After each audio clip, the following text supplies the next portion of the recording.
이 자리에 나오신 여러분을 주의 이름으로 축복합니다.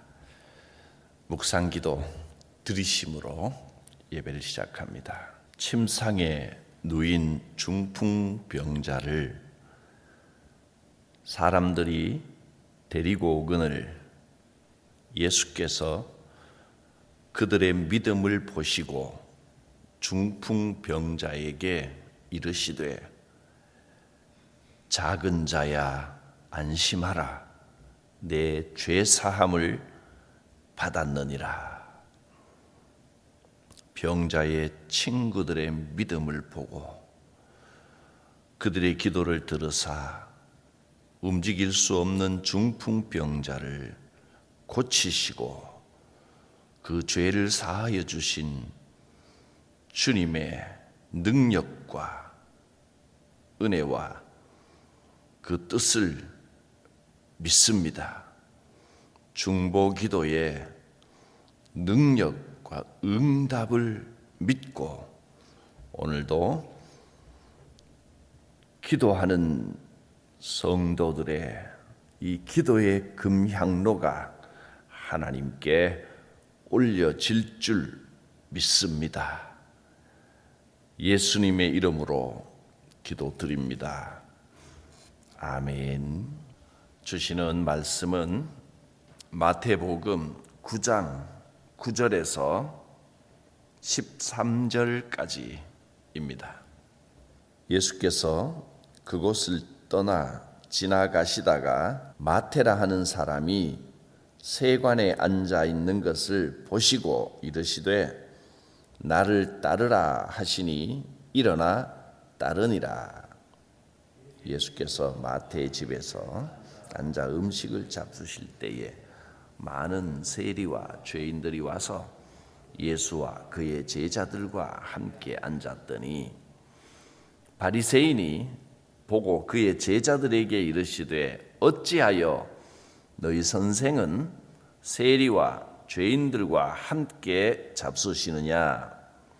예수께서 들으시고 이르시되 건강한 자에게는 의사가 쓸데없고 병든 자에게라야 쓸데있느니라. 너희는 가서 내가 긍휼을 원하고 제사를 원하지 아니하노라 하신 뜻이 무엇인지 배우라.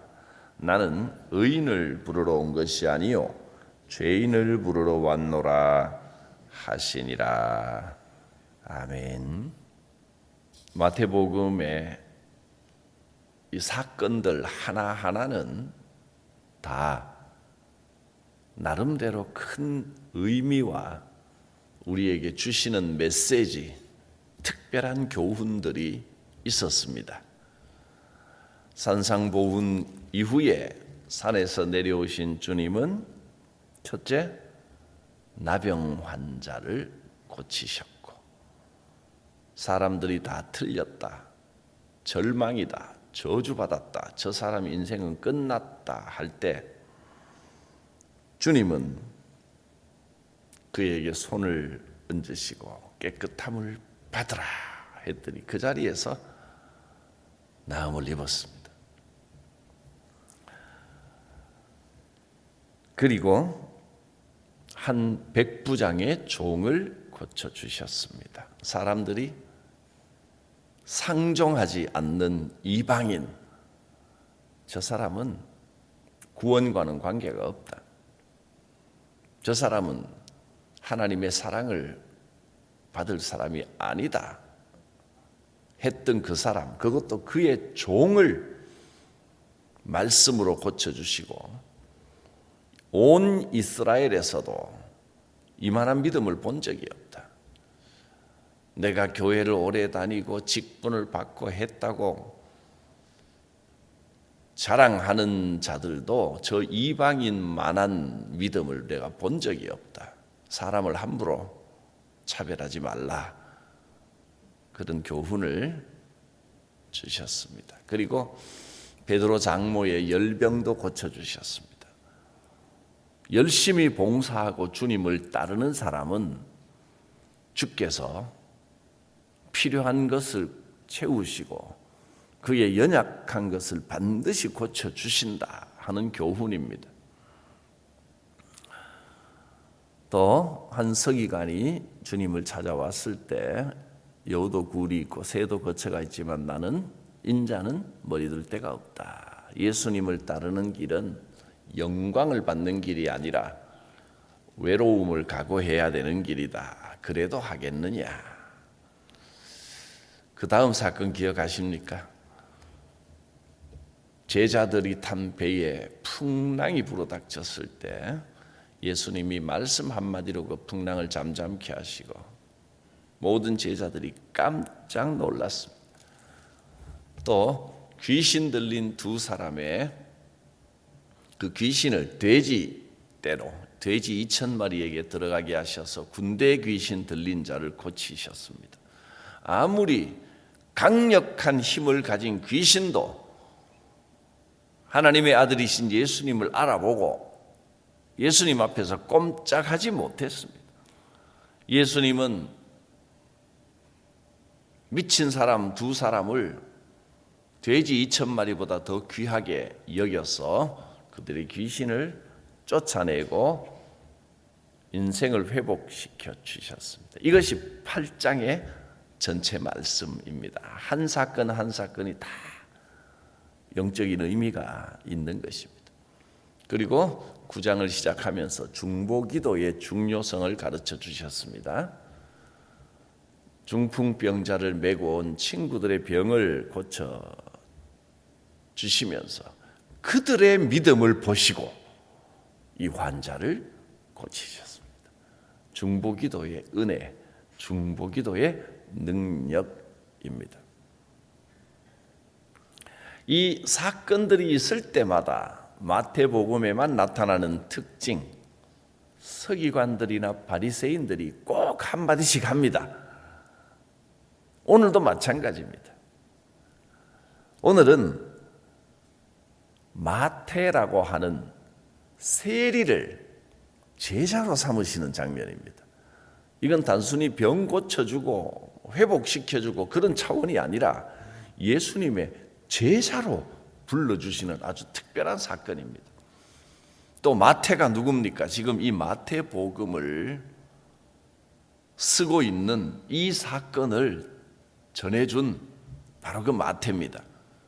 자기가 예수님의 부르심을 받고 제자가 됐을 때 이야기를 지금 쓰고 있는 겁니다.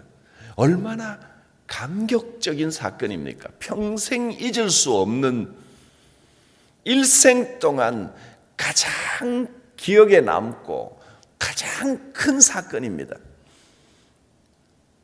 여러분 같으면 여러분이 직분을 받고 주님의 부르심을 받을 바로 그때 또 예수 처음 믿었을 그때를 잊을 수 있겠습니까? 제가 목사 안수를 받고 주님 앞에 헌신을 다짐하고 일생을 주님을 위해 살겠습니다라고 눈물 흘리며 선서하고 다짐할 그때를 잊을 수 있겠습니까? 마태가 바로 그때 이야기를 쓰고 있는 겁니다. 그때 무슨 일이 있었습니까?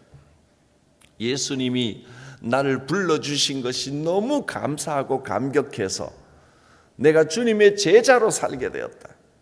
사람들은 나를 세리라고 손가락질하고 세리가요 세상적으로는 먹고 살만합니다. 돈도 좀 되고 로마 정부의 아첨에서 인정도 받고 근데 사람들은 자기 동족들의 피를 짜서 로마에게 돈 바치는 매국노 같은 인간들 상종 못할 인간들 기생충 같은 존재들 아주 그렇게 봤습니다. 그러니까 세상적으로는 먹고 살만하지만 인간적으로 영적으로 여러 가지로 너무 외롭고 너무 힘든 삶을 살고 있었습니다. 그런데 예수님은 세리를 스스럼 없이 너도 나를 따르라. 내가 너를 제자로 삼겠다 해주셨으니 그 감격이 그 은혜가 너무너무 큰 겁니다.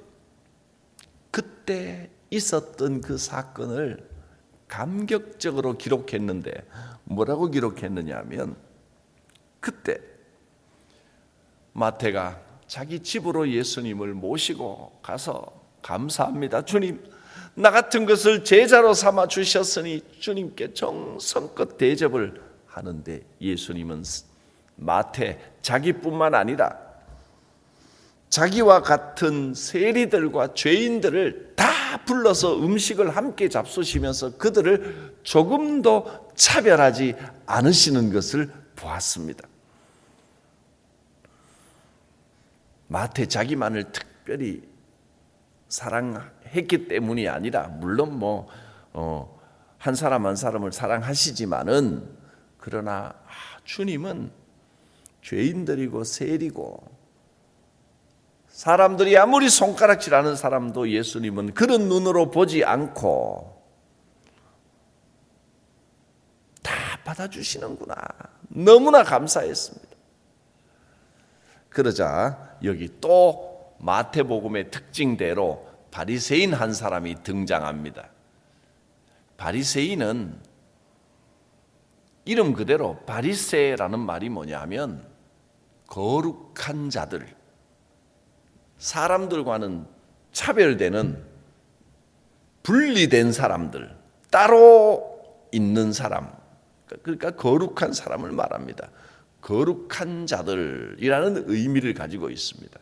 그러니까 바리새인들은 율법적으로 보면 굉장히 신실한 삶을 삽니다. 늘 기도하고 말씀대로 행하고 제사 열심히 드리고 율법에 어긋난 일을 조금도 하지 않고 말씀대로 살려고 노력하는데, 아니 예수님은 저 사람은 왜 죄인들하고 어울리고 세리들하고 어울리느냐?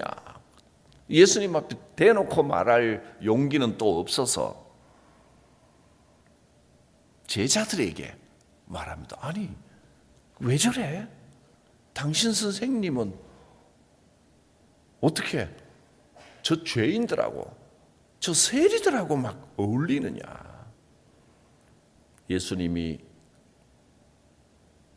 듣고 하신 이 말씀을 마태는 평생 잊을 수 없는 은혜롭고 감격적인 말씀으로 들었습니다. 건강한 자에게는 의사가 필요 없다. 병든 자에게라야 의사가 필요하지 않겠느냐? 나는 병든 자들, 죄인들, 연약한 자들, 이들을 위해서 왔다 하셨습니다. 내가 하나님의 말씀을 들려줄 테니 똑똑히 들어라. 하나님께서 이렇게 말씀하신다. 나는 긍휼을 원하지, 사람을 사랑하고 불쌍히 여기고 화목하고 잘 지내고 이것을 원하지 제사를 원하지 아니하노라 하신 그 말씀, 호세아서의 이 말씀이 무슨 뜻인지 다시 생각해보고 제대로 배워라. 하나님은 제사보다 더 원하시는 것이 긍휼이시다. 이렇게 말씀하셨습니다. 물론 건강한 자도 하나님이 사랑하시지요. 건강하게 잘 지내면 하나님 기뻐하시고 하나님께 영광을 돌리는 것이고, 죄인들보다 건강하게 지내는 게 더 좋습니다만은, 그러나 주님이 연약한 자를 돌보시는 것은 그들이 약하고 죄 가운데 있을 때 더욱 주님을 사모하고 주님께서 건져주시기를 원하기 때문입니다. 건강한 자가 연약한 자를 시기 질투하면 안 됩니다. 연약한 자를 보살피신다고 나는 이렇게 건강한데 나도 아팠으면 좋겠다, 그런 분이 있습니까? 그렇진 않을 겁니다. 건강한 자는 건강한 자대로 사랑하십니다.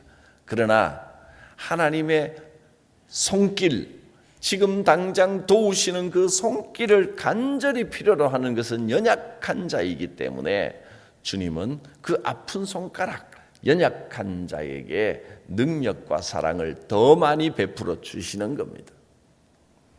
내가 건강한 것도 하나님의 인도하심과 사랑 덕분이요, 내가 연약할 때는 하나님께서 언제나 도우시고 돌보신다는 것을 기억하십시오.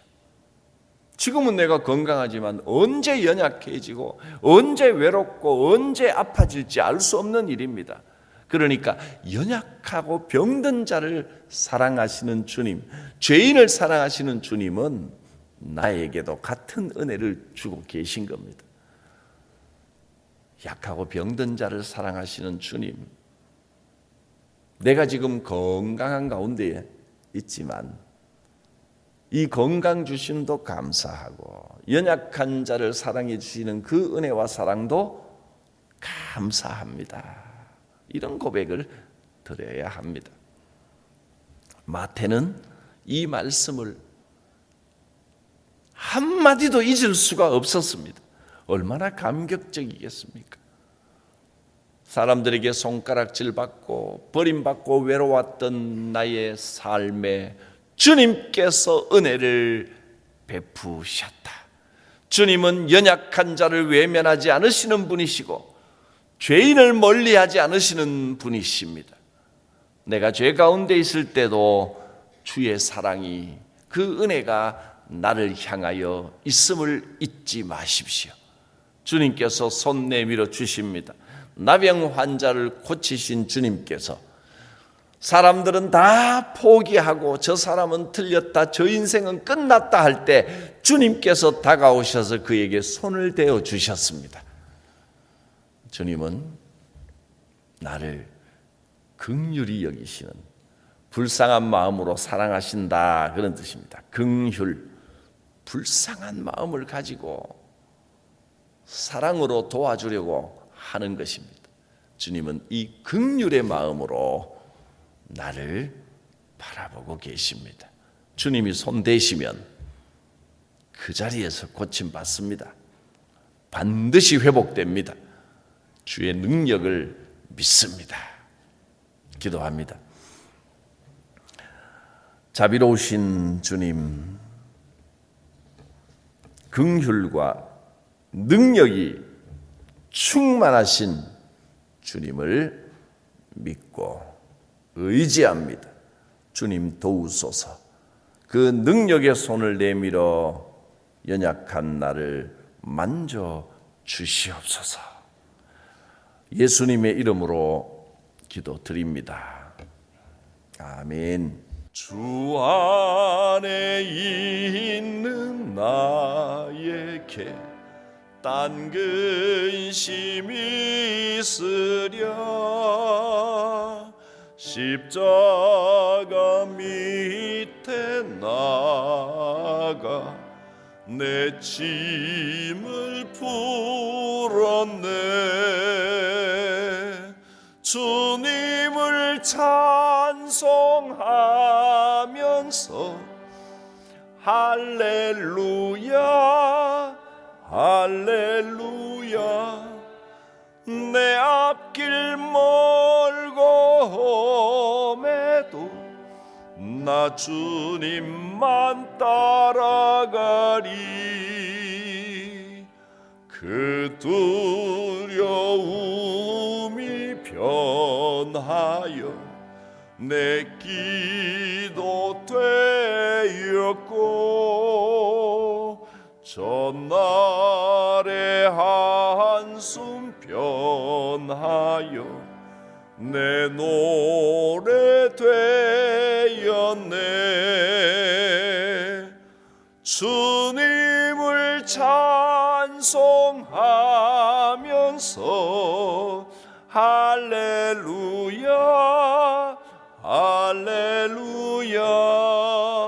내 앞길 멀고 험해도 나 주님만 따라가리.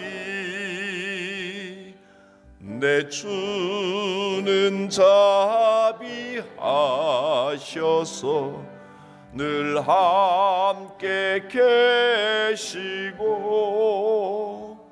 내 궁핍함을 아시고 늘 채워주시네.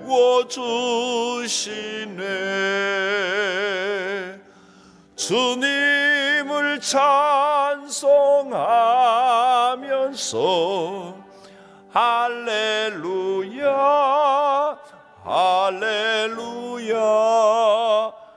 내 앞길 멀고 험해도 나 주님만 따라가리.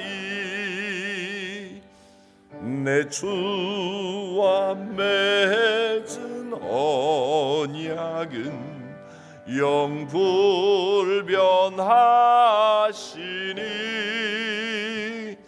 그 나라 가기까지는 늘 보호하시네.